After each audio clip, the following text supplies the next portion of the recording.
Here's the plan. Over the next 10 minutes, we'll see exactly when Warren Buffett's edge showed up and when it faded.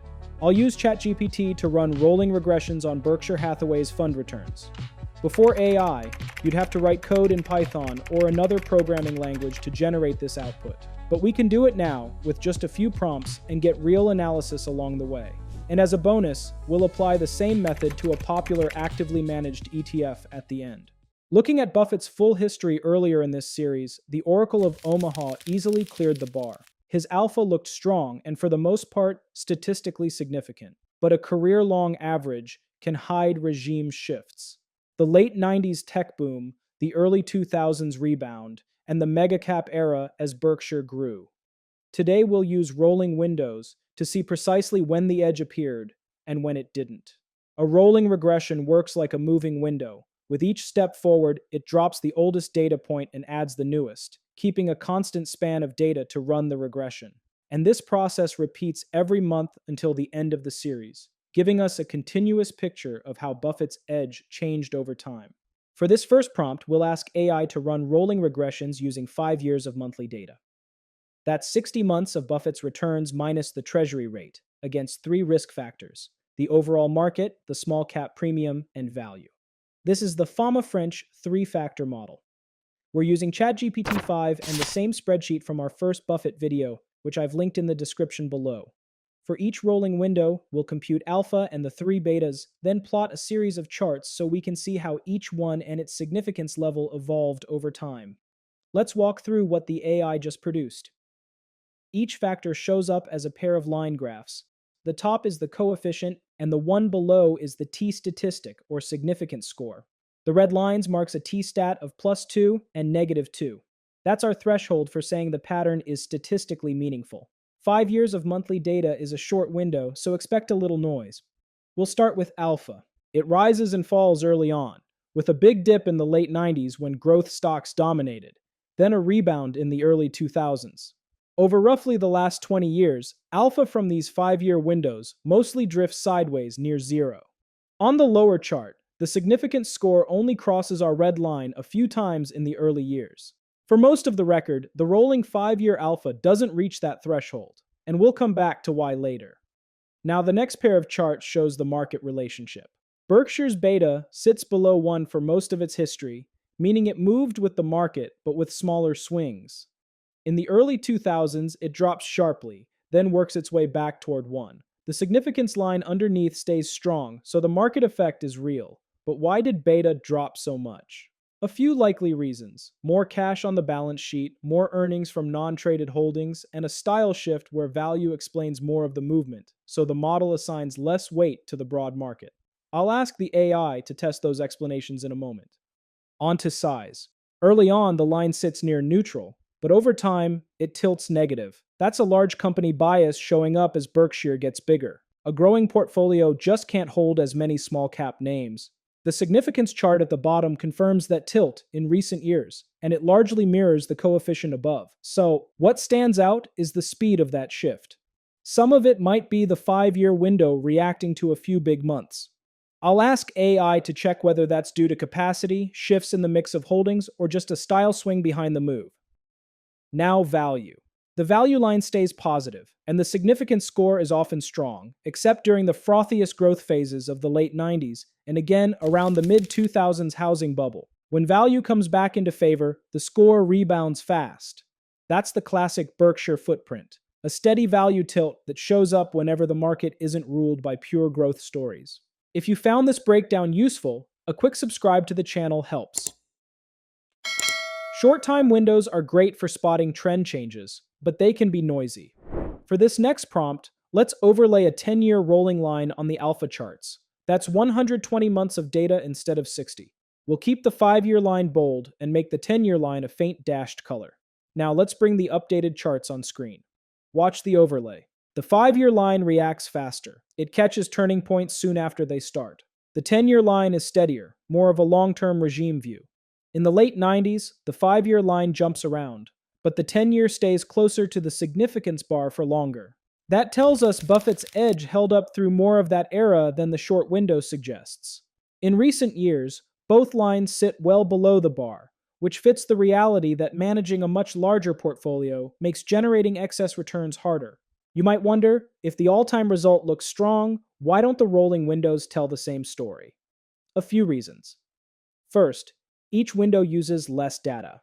5 years means just 60 months of returns, a much smaller sample, so the estimates jump around more, even if the true edge hasn't changed much. Second, markets move in cycles, and style trends can help or hurt for years at a time. Value, size, or momentum effects come and go depending on the broader market climate. Third, scale matters. As Berkshire grew into a mega cap, smaller mispriced bets that once made a difference became too small to move the needle. Bottom line, the 5-year view shows when things changed, while the 10-year view shows what lasted.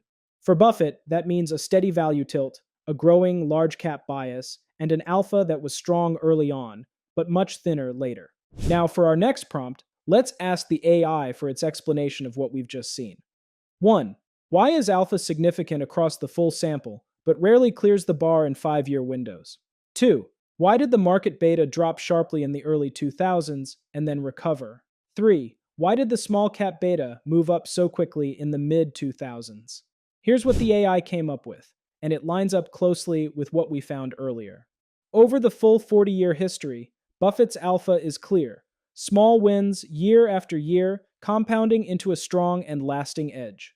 But zoom into 5-year chunks and it gets noisy. A single market swing, or a rally from Coca-Cola or Apple, can dominate the short run. And as Berkshire grew, those small mispriced bets got harder to find. Think of it like flipping a coin. A few tosses don't tell you as much, but over 40 years, there's greater certainty. Around the early 2000s, Berkshire's market beta dropped sharply because he stayed out of the tech bubble. While dot-com stocks soared, Buffett's old-school picks, Coke, insurance, utilities, barely moved. The model saw that as a falling beta. When the bubble burst, Berkshire's portfolio held steady. Then, as the economy recovered, he added more cyclical and industrial companies, and the beta moved back toward 1. So this wasn't Buffett turning cautious, it was the market shifting around him. In the mid-2000s, the size beta flipped negative, meaning Berkshire looked more like a big company fund. He was loading up on giants like Wells Fargo, Coca-Cola, and Burlington Northern, while small caps were rallying. When the small companies ran hot, Buffett's big holdings lagged, and the size beta picked that up right away. The big takeaway? The same AI that runs the stats and builds the charts can explain the story and save you a ton of work. We've spent a lot of time on Buffett in the last few videos. Now, let me show you how to run the same analysis on any fund, with AI and a single prompt. The key here is whether the manager provides publicly available monthly history. Hedge funds rarely share that. So for this demo, we'll use ARKK, an actively managed ETF focused on disruptive innovation. Once you have access to their returns, you can upload them into ChatGPT along with the factor data. I'll ask the AI to read the monthly return files, run a full sample FAMA French regression, and give us the output with a few takeaways. So here's what the data tells us. Over the full sample, ARKK moves about 1.5 times as much as the overall market.